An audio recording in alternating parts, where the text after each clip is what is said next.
Good morning. Today we are going to begin the paper Optical Communication. So, the first unit regarding optical communication is Introduction to Optical Fibers. So, we are going to see about optical fiber communication in this unit. This fiber optic communication is the most modern and advanced mode of data communication. So, who founded this fiber optics? As we are going to use a optical cable in this communication system, we have to know who founded this fiber optics. It was founded by Narendra Singh Tapani. He is called or he is known as the father of fiber optics. Next is why we have to use this optical fiber.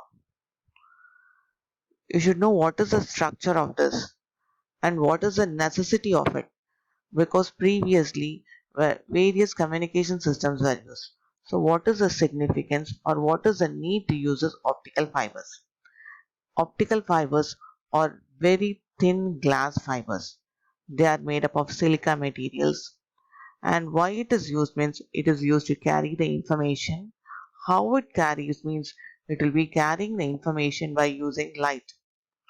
This light cannot escape from the fiber. How means it is continuously reflected internally by the fiber as it moves. Continuous reflection, that is total internal reflection, is taking place inside the fiber.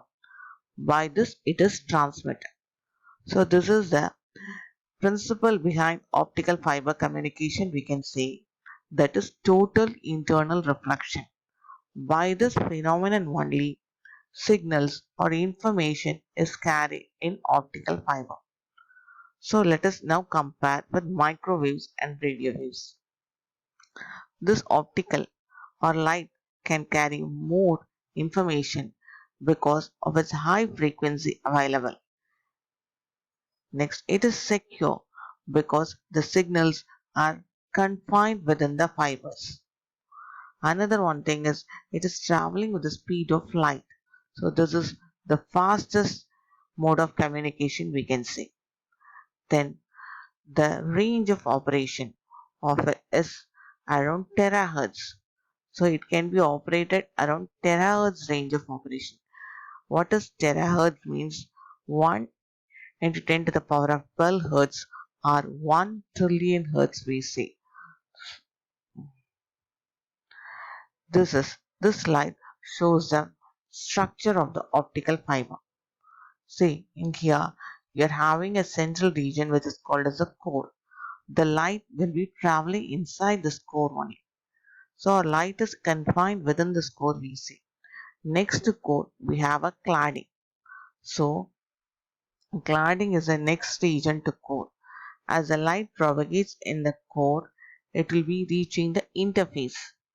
As I already said, total internal reflection is a principle behind fiber optic communication. So we need an interface, that is the region between the core and cladding. That is called interface.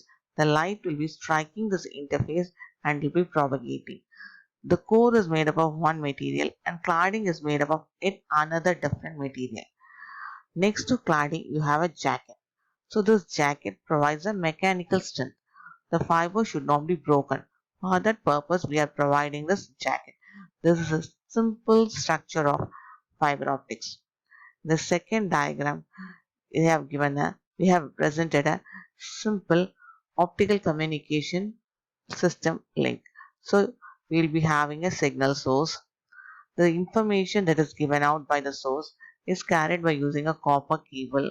You already know copper is lossy, but this is a simple link. The information from the copper cable is fed to your optical transmitter. In here, the electrical signal is converted into a light signal. Then it will be traveling in a fiber optic cable. At the receiver section, we will be having optical receiver, because this light energy has to be converted back into an electrical signal.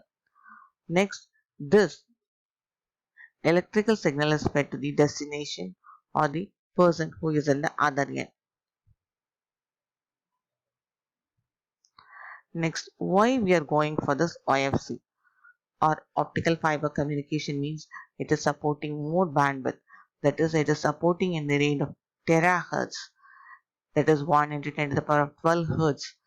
By using this, it is having a larger bandwidth, so a number of channels can be transmitted. Then it can support different bandwidth, not only in the terabits per second, from different ranges of bandwidth can be supported. The cost of it is less. How means thousands of channels can be transmitted by using this. So automatically the cost per channel is reduced. And loss is also less because it is traveling by total internal reflection. It is one of the secure means of communication. Next, the number of repeaters. That is depending upon the distance, number of repeaters has to be employed. But in here, in OFC, it requires less number of repeaters. So the cost is reduced, we can say. Then immunity. It is not affected by neighboring electromagnetic waves. So this is a good advantage. And the size, if you take, means it is very small in size and the weight of it is very, very less. Then it is safe.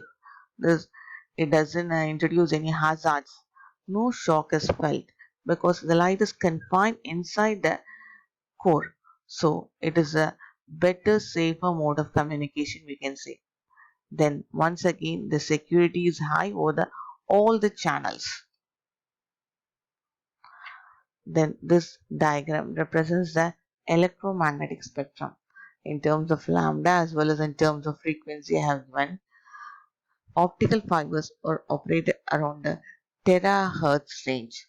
So we are going to use optical fibers at a higher frequency range. We already know that bandwidth is directly proportional to the frequency of operation. So we are operating the optical fibers at a higher frequency range. Automatically, this mode of communication supports a larger bandwidth.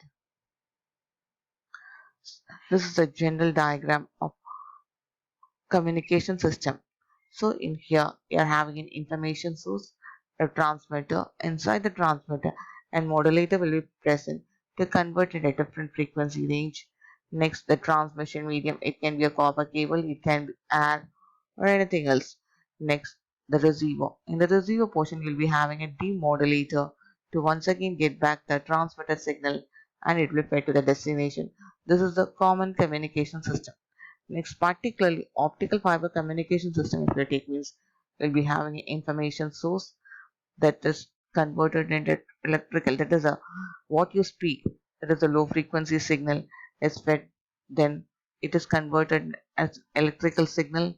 Next, by using an optical source, the electrical signal is converted to optical signal. Then it will be traveling in optical fiber cable. Next, we have a light detector. As the signal being received is light, we employ a light detector or an optical detector. This optical detector, next to it, we have an electrical receiver. This optical signal has to be converted back into electrical signal and it is fed to the destination.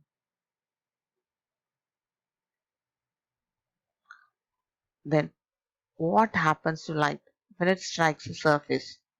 Three things may happen, that is, absorption, reflection, or refraction. So, about this, we'll be discussing. Thank you.